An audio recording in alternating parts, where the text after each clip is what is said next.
तो hello guys, welcome to Excel Academy. तो हम आज पीएससी सेकेंड ग्रेड और जो उसके लिए अपन लोगों ने एनसीईआरटी की 11th क्लास की फिजिक्स स्टार्ट की थी, उसमें अपना जो टॉपिक चल रहा था वेक्टर, उसको आगे बढ़ाते हैं आज। तो अपन ने अभी तक क्या देख लिया था कि वेक्टर प्रोडक्ट क्या होता है, वेक्टर का स्केलर प्रोडक्ट क्या होता है, कैसे दो वेक्टर कैसे इन दोनों के बीच का एंगल अपन निकालते हैं। ये सारी चीज़ अपन ने पढ़ ली थी वेक्टर के अंदर। और अपन क्या देख चुके थे वेक्टर के अंदर कि वेक्टर जो स्केलर प्रोडक्ट है उसके बारे में अपन सब कुछ देख चुके थे कि कैसे अपन कैलकुलेट करते हैं, कैसे एक वेक्टर का दूसरे वेक्टर पे प्रक्षेप निकालते हैं। ये बात अपन पढ़ चुके थे। तो उसी चीज़ का आज अपन एक एग्जांपल लेते हैं। वेक्टर 3i प्लस 4j है ए, उसका वेक्टर बी जो है 7i प्लस 2j।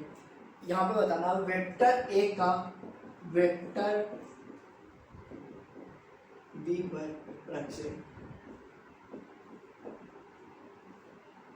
यहाँ पे क्या बताना अपन को, इसको चेंज कर लेते हैं थोड़ा, ताकि थोड़ा 12 और 5 का 13 होता है ना, तो ऐसा रख लेते हैं कि जो इसका मोड है वो एक पूर्ण हो रखा है, जिससे अपन उसको इजी सोल्व कर ले। तो अपन को निकालना वेक्टर ए का वेक्टर बी पे प्रक्षेप बताना, मतलब ऐसा अपना एक वेक्टर ए होगा, यहाँ पे अपना वेक्टर बी होगा, ये अपना वेक्टर है ये बी, तो इस वेक्टर ए का इस वेक्टर बी पे क्या प्रक्षेप आएगा ये बताना है अपन को। ठीक है, तो एक वेक्टर का दूसरे में प्रक्षेप क्या होता है, ए कोस थीटा, और इसकी वैल्यू क्या होती थी अपन ने बताई थी, इसके बराबर होता था, या फिर a dot b divided by not b. तो अब देखो इसको दोनों फॉर्मूले से अपन सॉल्व करते हैं। तो सबसे पहले अपन क्या करेंगे, यहाँ पे सबसे पहले अपन लेंगे जो वेक्टर बी है उसका अपन इस मेथड से निकालते हैं। इस मेथड से निकालने के लिए क्या कर लो, सबसे पहले ए डॉट बी निकाल लो। तो ए डॉट बी क्या होगा, 2 इंटू 3, 3 इंटू 12, 4 इंटू 5। ये तो आ गया अपना वो क्या आ गया ऊपर वाला पार्ट, या आ गया उन दोनों वेक्टर का स्केलर प्रोडक्ट या फिर इन दोनों का dot product divided by mod b. Mod b क्या है, वेक्टर बी का मैग्नीट्यूड। वेक्टर बी का मैग्नीट्यूड क्या होगा, मोड बी अपना क्या होगा यहाँ पे बताओ, मोड बी होगा आई कैप का स्क्वायर और जे कैप का स्क्वायर। तो 12 का स्क्वायर 144, 5 का स्क्वायर 25, तो ये कितना होगा 4 5 9 2 4 6 और 1। तो अंडर रूट 169 किसका रूट होता है, 13 का। तो ये आएगा आपके पास वेक्टर बी का मोड डिवाइडेड बाई 13, ये बराबर आ गया अपने 3 into 4 sorry 12 into 3 36, 4 into 5 20 divided by 13, तो आएगा 56 बाई 13। तो वेक्टर ए का बी पे प्रक्षेप आ गया ये। ठीक है, अब देखो यही चीज अपन यहाँ से भी निकाल सकते थे। बी के क्या होता है यहाँ पे, ये देखो मोड बी कितना है 13, ये मान पता है, इसको मिटा देते हैं और यहाँ पे लिख देते हैं इसकी जगह बी के। अब बी के क्या होगा अपना वेक्टर बी डिवाइडेड बाई ये, तो 12 आई के प्लस 5 जे डिवाइडेड बाई 13, मतलब 12/13 आई के प्लस 5/13 जे के। ये अपना हो गया बी के। अब क्या कर दो ए डॉट पी, ए क्या आ गया अपना 3 आई के प्लस 4 जे के डॉट 12/13 आई के प्लस 5/13 जे के। अब अपन ने डॉट प्रोडक्ट में क्या बताया था, डॉट प्रोडक्ट में अपन ने बताया था, शॉर्ट में लिख देते हैं थोड़ा, 3 इंटू 12 प्लस 4 इंटू 5/13, ये अलग हो गया इस पार्ट में। अब यहाँ पे लिखते हैं इसको, ये होगा इससे मल्टीप्लाई 3 इंटू 12/13, क्योंकि आई के मल्टीप्लाई होता है। फिर 4 का क्या होगा 4 इंटू 5/13, तो 4 इंटू 5/13। ये देखो ये कितना हो जाएगा 36/30 प्लस 20/30, ऐड करेंगे 30 को बनाएगा, ये आएगा 56/30। तो देखा दोनों के दोनों पार्ट सेम आए ना, ये वाला और ये वाला, क्योंकि ये दोनों चीज सेम ही है। तो या तो इससे निकाल लो या इससे निकाल लो, दोनों मेथड से किसी से भी अपन एक क्या निकाल सकते हैं, वेक्टर का दूसरे वेक्टर पे प्रक्षेप। ठीक है, तो ये हो गया अपना यहाँ तक प्रक्षेप से रिगार्डिंग बात। ठीक है गाइस, अब देखो आगे अपन एक चीज और देखते हैं अपना क्रॉस प्रोडक्ट स्टार्टिंग से। यह तो हो गया उस वेक्टर का वेक्टर बी के ऊपर क्या, प्रक्षेप का परिमाण।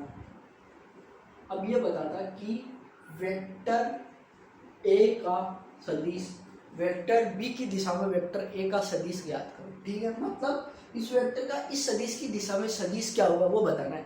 तो जो इस सदिश का इस दिशा में सदिश होगा वो तो अब हमने जैसे 8 टुकड़ों में देखा था वहां से पता लग गया कि इसके 2 टुकड़े करते थे। तो इधर क्या आता था, ये थीटा है, ये तो आता था ए साइन थीटा, और ये क्या आता था ए कोस थीटा। मतलब ये तो पता लग गया कि ये जो वेक्टर ए का वेक्टर बी की दिशा में जो सदिश आएगा उसका मोड क्या होगा, ए कोस थीटा, जिसकी वैल्यू क्या होती है a dot b divided by mod of b या फिर ए डॉट बी के। ठीक है, अब इसकी डायरेक्शन और बतानी है क्योंकि वेक्टर है तो उसके लिए क्या होता है, एक डायरेक्शन होती है एक मैग्नीट्यूड होता है। ठीक है, तो डायरेक्शन और मैग्नीट्यूड होता है तो इस चीज को क्या लिख देंगे अपन, इस वेक्टर को इस तरह बताएंगे ए कोस थीटा, ये तो हो गया इसका मैग्नीट्यूड। अब ये किसकी दिशा में, बी की दिशा में सदिश है ये, इनटू बी कैप।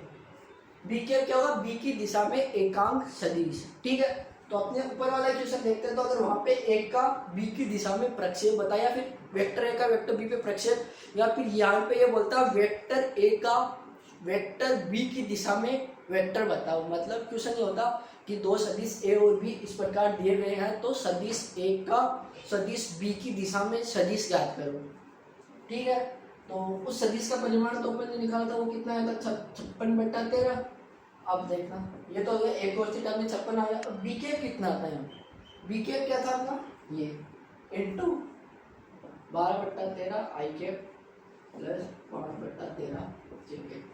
अब देखना ये सदिश है, एक अदिश राशि से गुणा हो रहा है तो कितना हो जाता है 56 × 12/13 का स्क्वायर आई कैप प्लस 56 × 5 × 13 का स्क्वायर जे कैप। अब देखना ये जो चीज मल्टीप्लाई होती है ना, ये इसका परिमाण एक आएगा 12/13 आई कैप प्लस 5/13 जे कैप है।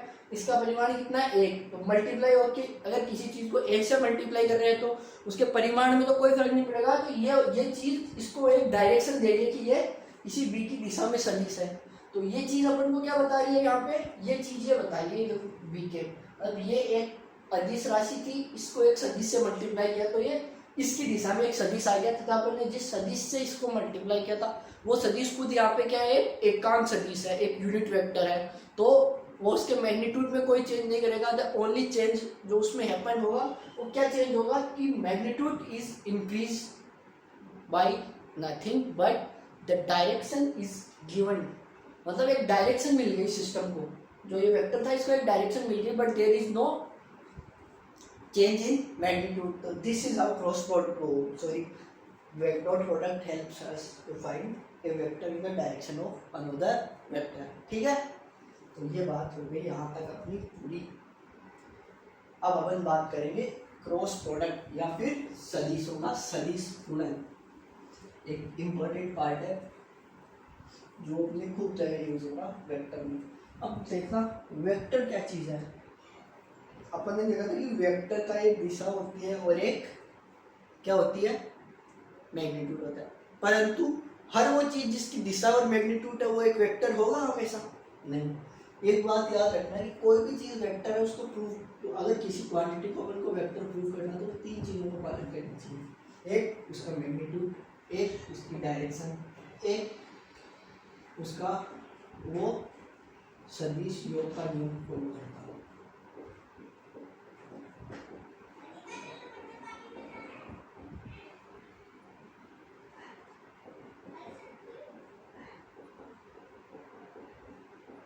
What do you mean? That जो दो वेक्टर है वो क्या कर रहे हैं, वेक्टर एडिशन का रूल फॉलो कर रहे हैं। देखना इसका एक एग्जांपल बताता हूँ। अपने करंट होती है, देखना करंट क्या होती है, करंट की एक डायरेक्शन होती है प्लस उसका एक परिमाण तो हर चीज़ का है। 2 एम्पीयर करंट है, इस दिशा में जा रही है। एक पॉइंट लेते हैं अपना जहाँ पे अपन KCL लगाएंगे, किरचॉफ करंट लॉ।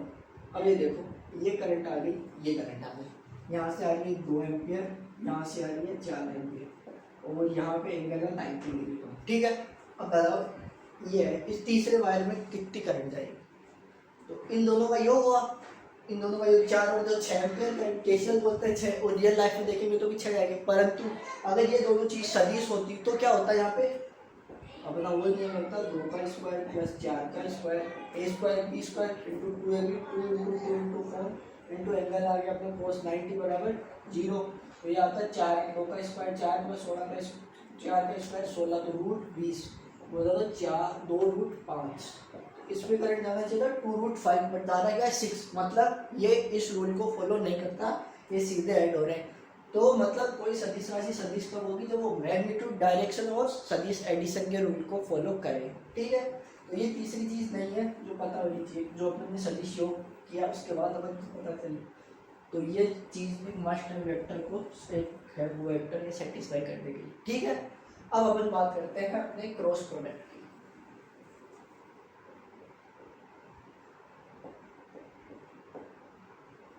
या फिर सदिश गुणन। तो क्रॉस प्रोडक्ट क्या होता है अपना, वो क्या था, ये होता है वेक्टर सी आया है, ये देखो इस तरह से इसको लिखते हैं। दो वेक्टर ए और बी का गुणा करने पे अगर जो अपन को फाइनल सदिश मिल रहा है वो सदिश भी क्या आ रहा है, एक क्या आ रहा है, एक खुद एक सदिश आ रहा है, तो ये क्या हो गया सदिश नियम। तो यहाँ पे बताओ आप डॉट प्रोडक्ट क्या होगा, क्या होता था,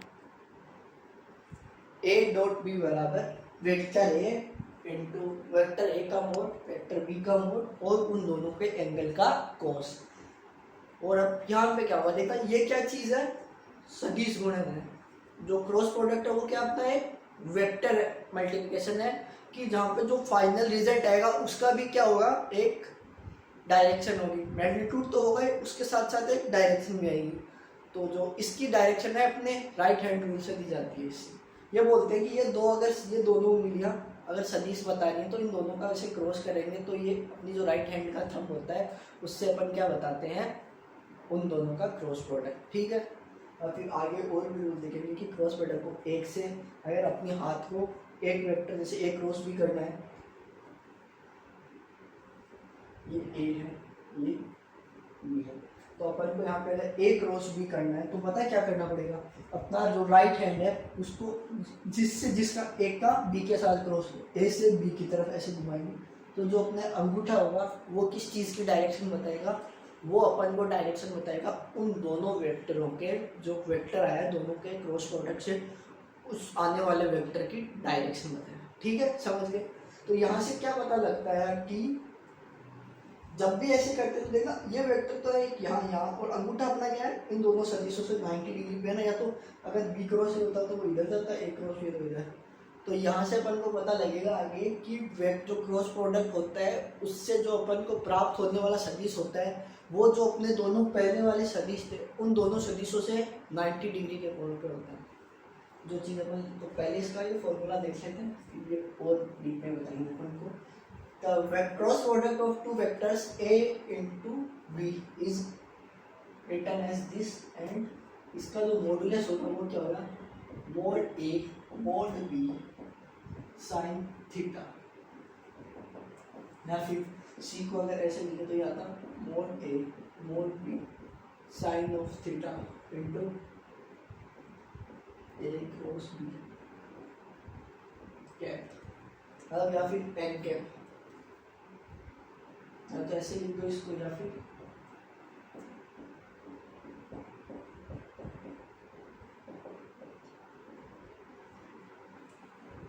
ये क्या बता रहा है, एन कैप या फिर ए क्रॉस बी कैप, ये बता रहा है अपने को इस वेक्टर की डायरेक्शन, क्योंकि ये जो इनका क्रॉस प्रोडक्ट के बाद ये क्या मिल रहा है अपन को, एक सदिश मिल रहा है। डॉट प्रोडक्ट में क्या मिल रहा था, एक अदिश, यहाँ पे क्या मिल रहा है, एक सदिश, ठीक है। तो ये होता है mod f mod b into sine of theta. यहाँ पे थीटा क्या है, angle between a and b, जो सबसे सदिश है ए और बी उन दोनों के बीच का एंगल क्या है, थीटा है। तो ये चीज अपने को बता रही है दो वेक्टर हैं उनका क्रॉस प्रोडक्ट, ठीक है। ये लिखना कि सदिश ए व बी का क्रॉस प्रोडक्ट या सदिश गुणन दोनों सदिशों के लंबवत होता है।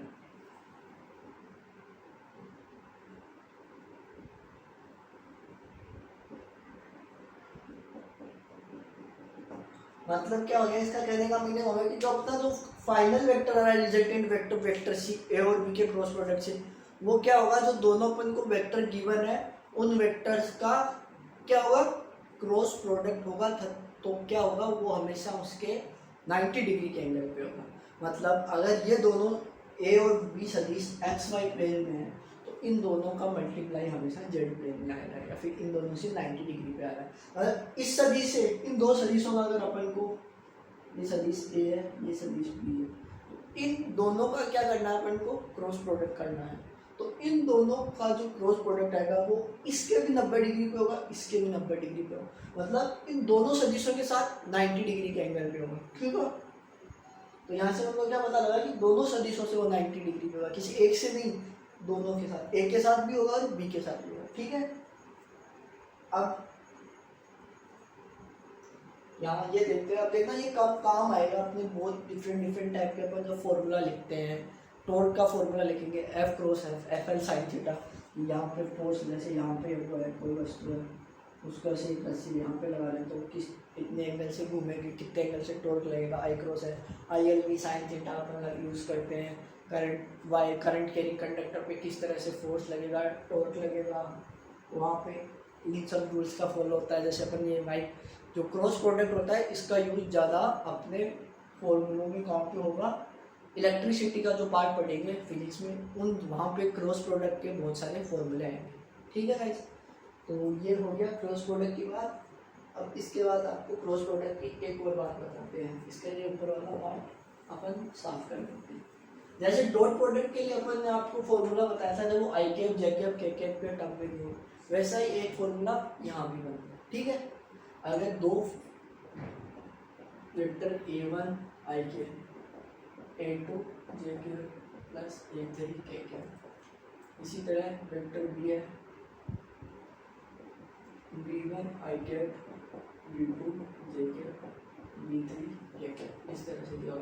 इन दोनों का जो क्रॉस प्रोडक्ट होगा A क्रॉस B, वो क्या, इन दोनों का क्रॉस प्रोडक्ट अपन ऐसे देते हैं आई जे के।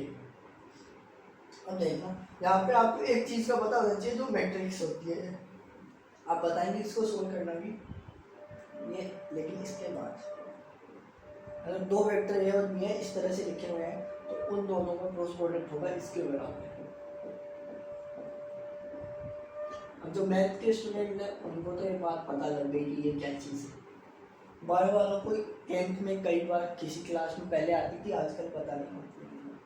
तो अब देखना यहाँ पे इस चीज़ को सोल्व करने का एक मेथड होता है, ताकि जो नया फॉर्मूला है वो आपको याद नहीं रखना पड़ेगा, क्योंकि वहाँ तो A1 A2 सीधा हो गया था, वहाँ पे आई कैप से मल्टीप्लाई, जे कैप से मल्टीप्लाई। यहाँ पे ऐसा नहीं हो रहा, यहाँ पे क्या करना पड़ेगा आपको, ये देखो पहले अपने लिख लो आप जैसे आई कैप,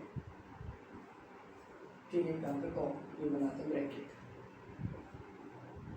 आई कैप है तो आई कैप वाली लाइन का छोड़ दो, जे तो ये लोग पहले आई कैप का कंपोनेंट निकालेंगे, जो अपने पास वेक्टर आएगा फाइनल वो खुद वेक्टर होगा, तो उसका आई जे के तीनों होंगे। तो पहला लेते हैं अपन आई, तो आई लेना है तो इस लाइन को छोड़ दो आई वाली को, और इसको भी छोड़ दो, फिर इसको इससे मल्टीप्लाई कर दो A2 A3 माइनस इसको इससे multiply B2 A2 B3 minus B2 A3 आई कैप। ये जो आएगा वो आई कैप का कंपोनेंट हो जाएगा। ऐसे ही जे कैप का कंपोनेंट देखते हैं, जे कैप का कंपोनेंट देखना है तो ये देखना आई जे कैप वाले के साथ यहाँ पे अपन लेते हैं माइनस, इसके साथ लेंगे प्लस, इसके साथ माइनस, इसके साथ प्लस बाहर। ठीक है, ताकि अंदर कोई चेंज नहीं करना पड़े फॉर्मूले में।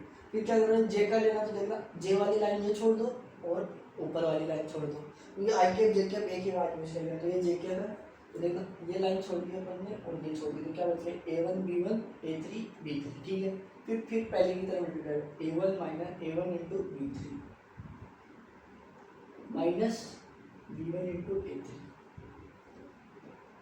और प्लस प्लस माइनस प्लस किसका, के कैप का। के कैप में क्या करेंगे, वो ऊपर वाली लाइन छोड़ दो और एक ये छोड़ दो, तो अपन ने क्या किया, ये लाइन छोड़ दी और ये लाइन छोड़ दी, तो क्या बच गया अपने पास A1 A2 B1 B2। तो फिर क्या करो, A1 को मल्टीप्लाई कर दो B2 से, फिर V1 को मल्टीप्लाई कर दो A2 से, दो A1 B2 minus V1 A2।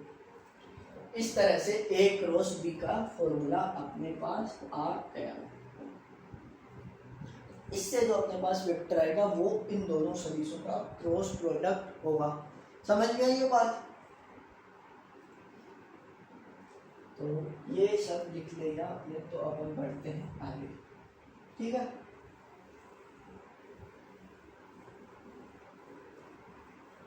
अब क्या लिखते हैं अपन? अब अपन देखेंगे आई कैप, जे कैप और के कैप के रूप जो अपन ने वहां पे लिखे।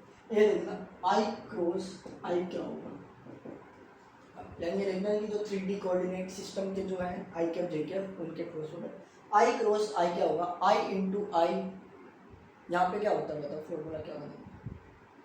आई इंटू साइन ऑफ थीटा, देखना मोड ए, इसका मोड ही देख लेते हैं, आई मोड ए 1, दूसरे आई का mod A 1 into sine of I, खुद का खुद के साथ एंगल 0, साइन 0 0 तो 0, तो आई क्रॉस आई 0, आई क्रॉस वैसे आई क्रॉस आई 0 आ गया। उसी तरह से जे क्रॉस जे का भी खुद के साथ एंगल 0 तो आ गया 0, के क्रॉस के का खुद के साथ क्या होगा 0, तो आई जे और के तीनों का में से अगर किसी का भी खुद के साथ क्रॉस प्रोडक्ट आ रहा है वो क्या होगा 0, परंतु डॉट प्रोडक्ट में क्या होता था कि खुद के साथ डॉट प्रोडक्ट क्या आता था 0। तो देखना ये चीज़ मैं बता तो रहा हूँ आपको, परंतु ये नहीं कि यहाँ पे तुम ऐसे क्रॉस ऐसे लिख के यहाँ क्रॉस लगा दो फिर बोलता आई आएगा मल्टीप्लाई 0, आई को जे के साथ कर दो, जे को आई के साथ कर दो।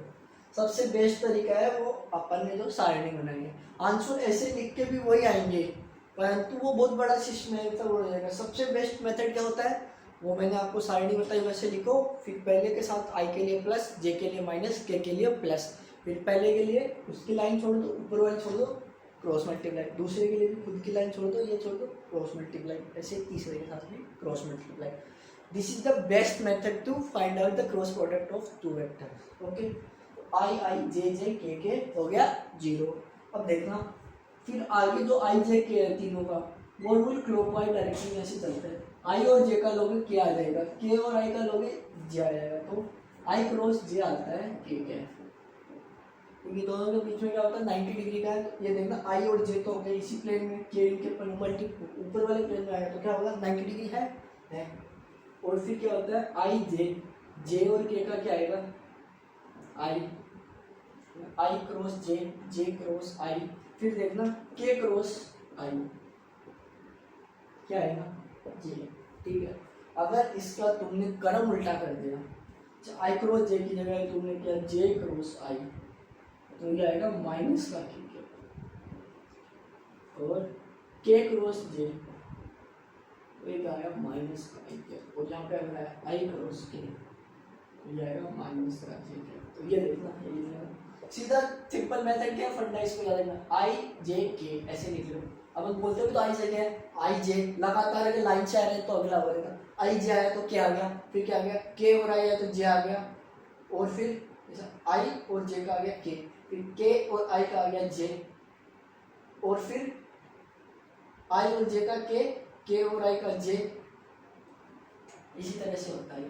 मतलब फिर से एक बार देखते हैं आई जे और के, आई क्रॉस जे क्या आएगा, इन दोनों के अलावा तीसरा बच गया सीधा के, फिर जे क्रॉस के आ गया आई, फिर के क्रॉस आई आ गया जे। तो ये इस तरह से अगर राउंड सर्कुलर ऐसे लाइन से चल रहे हैं तो आएंगे ये प्लस, और अगर क्रम उल्टा हो गया आई क्रॉस जे की जगह जे क्रॉस आई हो गया तो माइनस आ जाएगा। इसी तरह जैसे फिर यहाँ पे क्या हो रहा था जे क्रॉस के, पहले जे फिर के, तो आया अपने प्लस या आई कैप, और क्रम उल्टा कर दिया पहले के लिख दिया फिर जे लिख दिया तो प्लस आई कैप की तरह जगह क्या हो गया अपना माइनस आई कैप। तो ये चीज याद रखना कि आई क्रॉस जे किया है तो जे क्रॉस आई क्या होगा माइनस, मतलब ए क्रॉस बी इक्वल टू होता है माइनस का बी क्रॉस ए। डॉट में ऐसा नहीं होता था A dot B equal to B dot होता था, परंतु यहाँ पे क्या होता है A cross B equal to minus का बी क्रॉस है। ये चीज भी आपको अभी समझा के कैसे होती है, ठीक है। पहले ये देखो तो प्रूव बताते हैं आपको कि आई क्रॉस जे और जे क्रॉस आई एक दूसरे के उल्टे होंगे, ठीक है, एक की डायरेक्शन इस साइड आ रही है तो एक की उसकी एकदम उल्टी आएगी। तो ये हो गया इसके कोऑर्डिनेट एक्सिस आज के का क्रॉस प्रोडक्ट। ठीक है, अब बताते हैं ये बात कि ए क्रॉस बी और बी क्रॉस ए उल्टे कैसे होंगे। मैंने क्या बताया था कि क्रॉस प्रोडक्ट का अपन डायरेक्शन कैसे बताते हैं, या तो उस फॉर्मूले से अपने आप आ जाएगी इससे। अगर सीधा ऐसे बताना हो तो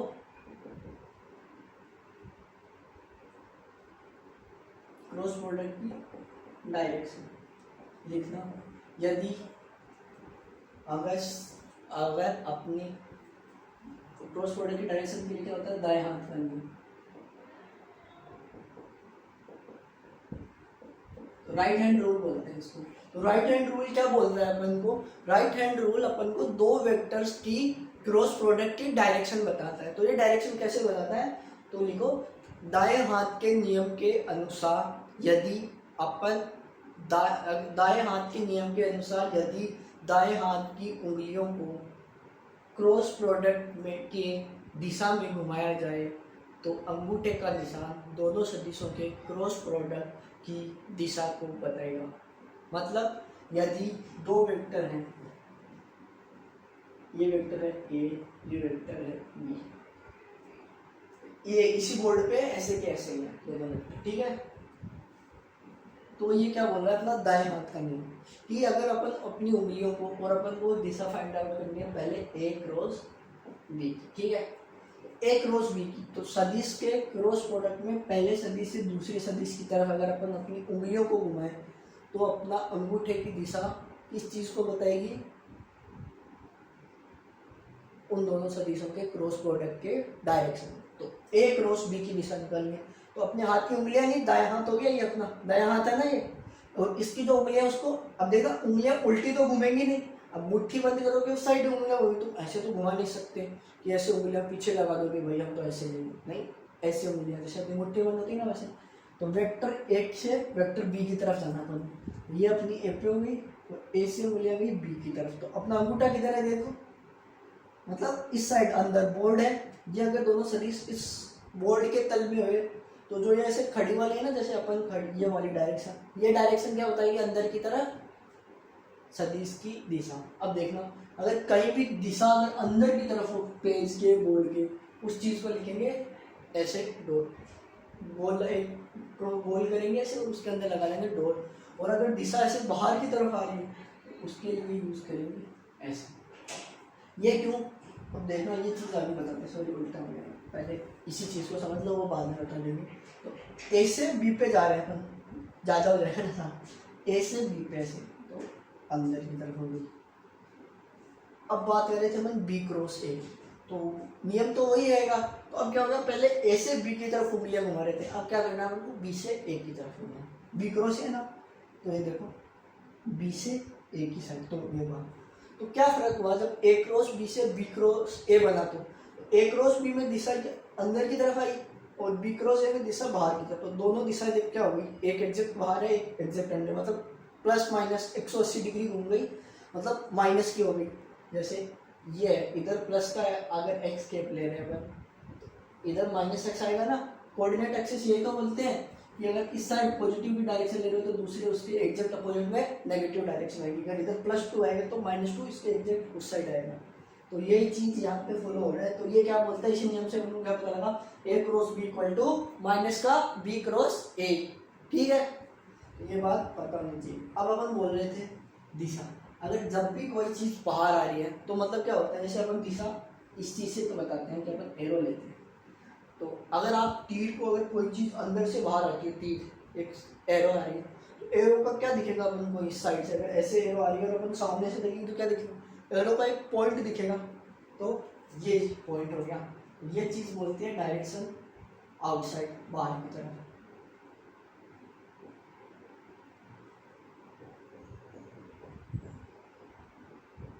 इस चीज को भी लिख लेना कि ये चीज तो बताइए बाहर की तरफ दिशा।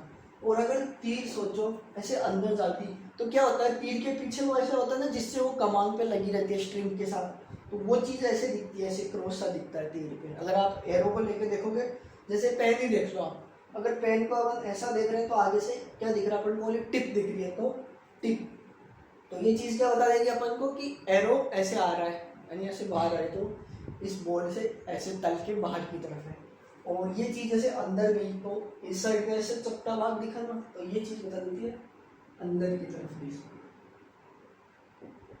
अंदर की तरफ। जिस हिसाब अपन को पता लगता है कि दिशा बाहर की तरफ है, समतल में तो ऐसे लिख देंगे, और अंदर बाहर हो तो ये बाहर की तरफ हो रही है अंदर की तरफ, तो इस तरह से अपन डायरेक्शन बताएंगे। और ये अपना हो गया सदिश का नियम। ठीक है, तो ये आज अपन ने देख लिया क्रॉस प्रोडक्ट और कैसे क्रॉस प्रोडक्ट करते हैं। नेक्स्ट क्लास में अपन देखेंगे एक दो क्रॉस प्रोडक्ट्स के एग्जांपल्स, कैसे अपन निकालेंगे उसमें उस मेथड से जो अपन ने मैट्रिक्स मेथड बताया था आपको उससे। और नेक्स्ट उसके बाद अपन कुछ चीज़ें जो फिजिक्स जो पूरे वेक्टर अपन ने चैप्टर कंप्लीट किया अब तक का, कुछ पॉइंटर्स जो सीधे एग्जाम में पूछे जा सकते हैं कि वेलोसिटी विस्थापन एक सदिश है, एक अदिश है, कौन सी राशि क्या है नहीं, वो बताइए। नेक्स्ट क्लास में अपन इस चैप्टर को कंप्लीट करेंगे, ट्राई करेंगे, और फिर आगे अपना नेक्स्ट चैप्टर स्टार्ट करेंगे। So please like this video, share with your friends and subscribe this channel. Thank you guys.